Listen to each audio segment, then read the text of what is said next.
Olá, nós começamos mais um programa Luz Câmara Ação contra o Câncer e em tempos de Covid-19, de coronavírus, o assunto é sério e nós estamos aqui para falar dele. Eu recebo hoje o Dr. Paulo de Tarso, Paulo de Tarso Oliveira e Castro. Ele é diretor clínico do Hospital de Amor e, coincidência ou não, é um infectologista, né, doutor? Uma especialidade hoje das mais requeridas nos programas de televisão, nas entrevistas, nas rádios, nos jornais.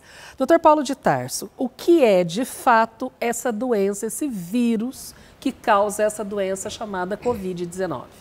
Esse vírus, ele já é conhecido, né, de longo tempo, pertence a uma família chamada, vamos simplificar, coronavírus.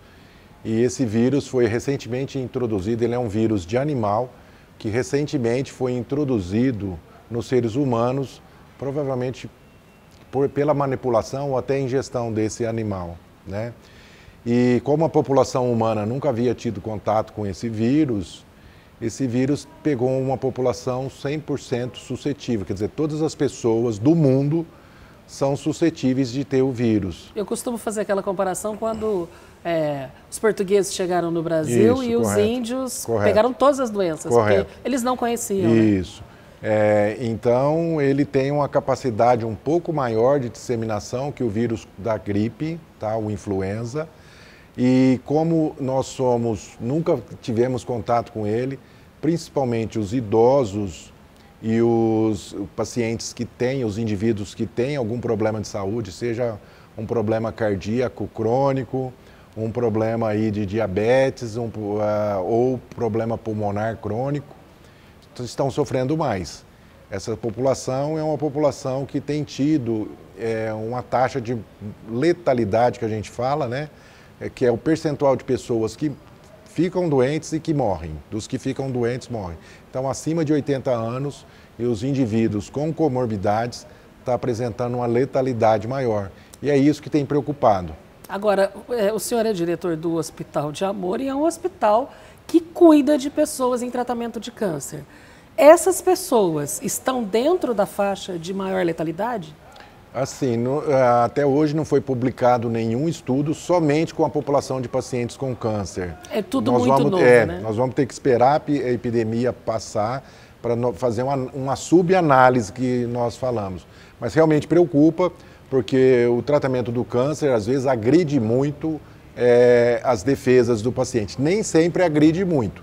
Tem uma população de pacientes de câncer que vão ter o seu sistema imunológico um pouco mais comprometido. E essa população de pacientes preocupa muito e nós estamos fazendo aí todos os esforços para que nós tenhamos poucos pacientes com essa doença e que esses pacientes sejam cuidados o mais rápido possível para que nós consigamos aí que eles tenham uma taxa de sucesso maior. E é claro que hoje a gente liga a televisão, liga o rádio, vai para a internet, só se fala nisso, doutor.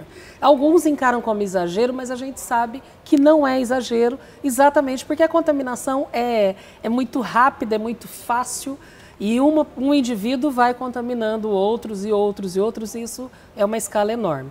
Doutor, como é que dentro de um hospital em que vem gente quase do Brasil inteiro e até fora dele, que medidas estão sendo tomadas para impedir, para barrar essa contaminação tão fácil? Nós já preparamos o hospital já é preparado para isso, né? Nós temos uma equipe que se dedica só a isso, orientando os profissionais como se comportarem do ponto de vista de evitar a transmissão. Como esse vírus é um vírus que está muito relacionado à aglomeração e ao contato pessoa a pessoa, nós limitamos muito o acesso dos não pacientes ao hospital. Então, está proibido visitas no hospital, os acompanhantes somente para aqueles permitidos por lei ou aqueles que vão acompanhar pacientes que precisem de algum auxílio. Bloqueamos qualquer tipo de visita ao hospital, sejam as visitas externas que nós chamamos, sejam de representantes da indústria, representantes de laboratório, pessoas que vêm nos visitar somente para nos conhecer. Então, durante esse período, o hospital vai ser muito rigoroso em não permitir o fluxo grande de pessoas dentro do hospital. Nós mesmos poderíamos estar gravando lá, na sua sala ou nos corredores do hospital, e nós paramos com as gravações dentro do hospital. Agora a gente está no estúdio, um estúdio que tem todo o controle, né, instalado dentro do IRCAD, com todo o controle, exatamente por isso. A gente mesmo não está entrando mais no hospital, né? Ótimo, é uma ótima medida de vocês. Eu queria lembrar também que dentro do hospital, algumas atividades nós interrompemos. Atividades que reuniam muitas pessoas, por exemplo, até mesmo a missa, né, que é realizada. A contação de história, isso, né? Os bate-papos, correto. Nós, eventos. por um período, vai ficar sem para a gente tentar controlar a disseminação desse vírus. E a doença em si se manifesta como uma gripe? Os sintomas Ela é são de bem gripe. parecida, né? Nós, infectologistas, preferimos não chamá-las de gripe. Está aqui, né? Covid-19 é o nome da doença. E o vírus causador é o novo coronavírus 2019. Mas dá para então, confundir com gripe. Os sintomas, 80, 90% das pessoas vão ter um resfriado. Nem chega a ser isso, gripe. nem gripe vai ter. Gripe é aquela doença que, além dos sintomas de resfriado, tipo nariz escorrendo, dor na garganta, também acompanha com tosse, normalmente uma tosse seca, de forte intensidade, febre alta, dor de cabeça, dores no corpo. É aquela doença que leva a pessoa para a cama. O resfriado dá um leve mal-estar, mas não leva as pessoas para a cama. Então, a grande maioria das pessoas vão ter resfriado. Cerca de 10 a 15% vai ter uma doença um pouco mais grave que precisa de uma internação. O restante vai ter um risco de ter uma infecção que vai causar pneumonia e o paciente vai para a UTI. Agora, se um paciente do Hospital de Amor que está em tratamento começa a ter esse tipo de sintoma, o que ele deve fazer? A mesma coisa que ele tivesse um resfriado comum. Ele vai passar, às vezes até por uma consulta telefônica com os nossos médicos. Se tiver tudo tranquilo, sem falta de ar, sem febre não muito alta, ele vai ficar em casa. Se for uma doença um pouco mais grave, nós vamos interná-lo em uma enfermaria comum. Se for uma doença mais grave, que precise de um suporte ventilatório, que a gente fala, de oxigênio, ele vai para a UTI. E provavelmente os nossos pacientes aqui também do Hospital de Câncer de Barretos, a princípio, vão ser internados no Hospital Nossa Senhora, para que eles fiquem segregados dos demais pacientes, para também não ter a transmissão. Essa é uma outra medida que foi tomada para evitar a contaminação dos demais pacientes. Nossa Senhora é um hospital afastado, é do mesmo grupo, né? Mas é uma unidade que atende particular normalmente, né? E mesmo assim ele estará disponível para o SUS também. Estará disponível para o SUS e nesse momento ele vai ficar disponível para os pacientes acometidos pelo coronavírus. Agora, doutor, é paciente, está sentindo um resfriado leve, digamos assim, mas tem medo. E aí tem uma consulta marcada, um procedimento marcado que seja um exame ou às vezes uma sessão de radioterapia. Esse paciente não vem? Ele fica em casa? Aquele paciente que tiver com uma gripe, vamos dizer, leve, ele pode ficar em casa, ligar no departamento e pedir o adiamento. Se for alguma coisa mais séria, ele vem até o hospital e nós vamos avaliar. Se ele tiver dúvida em relação à urgência daquele exame ou daquele procedimento, ele pode vir, que nós vamos avaliá-lo e se não for possível postergar, ele vai fazer o exame, ele vai fazer a quimioterapia, ele vai fazer a radioterapia.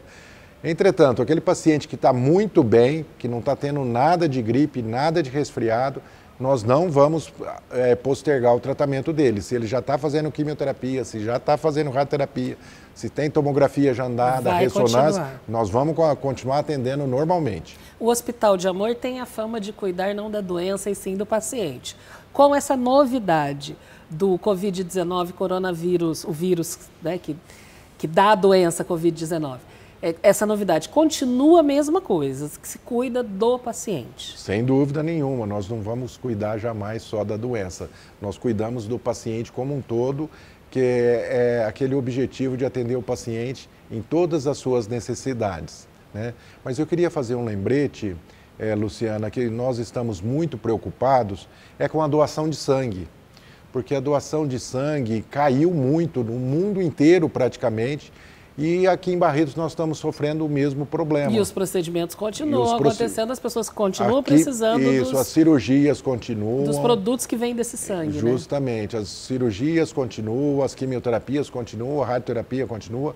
Nós aqui sempre usamos o sangue com muita cautela. Doutor, se instalou um medo, as pessoas têm medo, inclusive, de doar sangue. Como é que elas fazem? Elas vêm normalmente, se estiverem bem de saúde? Só para alertar.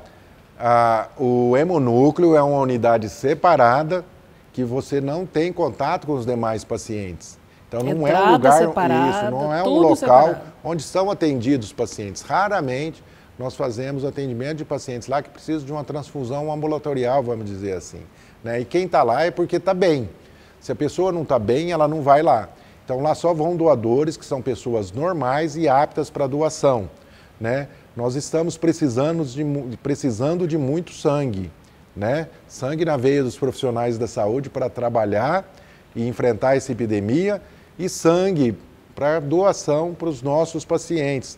Nós estamos atendendo os nossos pacientes e os nossos estoques estão muito baixos. Nós precisamos que os doadores venham até o hospital e façam a sua doação. E não precisa vir de máscara, porque está essa febre da máscara desnecessária. Ótimo você ter tocado nesse assunto, porque a máscara ela é recomendada para o paciente que está doente. A pessoa normal, que está sem sintoma, a máscara não vai ser útil para ela. Só vai ser útil para o profissional da saúde que vai cuidar de um doente contaminado. E naquele momento que estiver cuidando isso, também, né? Em casa, para quem vai cuidar de alguém que está também com o Covid, certo? Então, a máscara, para proteção da pessoa no ambiente social, não faz sentido. Não adianta ir para o shopping de máscara, não adianta ir para o supermercado de máscara. Não é para isso que ela foi feita. Não é para isso. E a máscara, e a máscara, ela até pode facilitar, porque a pessoa de máscara, ela fica pondo a mão no rosto para ajustar a máscara. E às vezes as mãos estão contaminadas, ela leva a mão à boca, ao nariz, aos olhos e acaba se contaminando. Então, máscara e luva é só para o profissional de saúde. Porque... Quem vier doar sangue, venha sem máscara e venha, por favor. Isso. Tá? É isso mesmo, que é a mensagem que nós queremos passar para que a gente consiga repor os nossos estoques de sangue. Tá bom, doutor. A gente tem muito assunto ainda, talvez o senhor volte nessa temporada o programa. Então, eu agradeço por enquanto, mas eu acho que o senhor vai voltar. Tá ok, se precisar, estou à disposição, é sempre um prazer ter essa oportunidade de falar com a população. Obrigada, doutor. O assunto é sério, a gente tem que se informar, porque a informação ainda é um remédio para esse tipo de doença. A informação, ela provoca a prevenção, como essa informação, por exemplo, da máscara. E doar sangue é, acima de tudo, um gesto de amor. Fique em casa, saia de casa, venha doar sangue e volte para casa, porque aqui todo mundo está preparado para te receber sem te contaminar. Tem outras dúvidas? Vá no nosso site www.hospitaldeamor.com.br. Nesta temporada a gente está tocando nesse assunto também, inclusive para pacientes do Hospital de Amor e para familiares. A gente se vê no próximo programa. Até lá.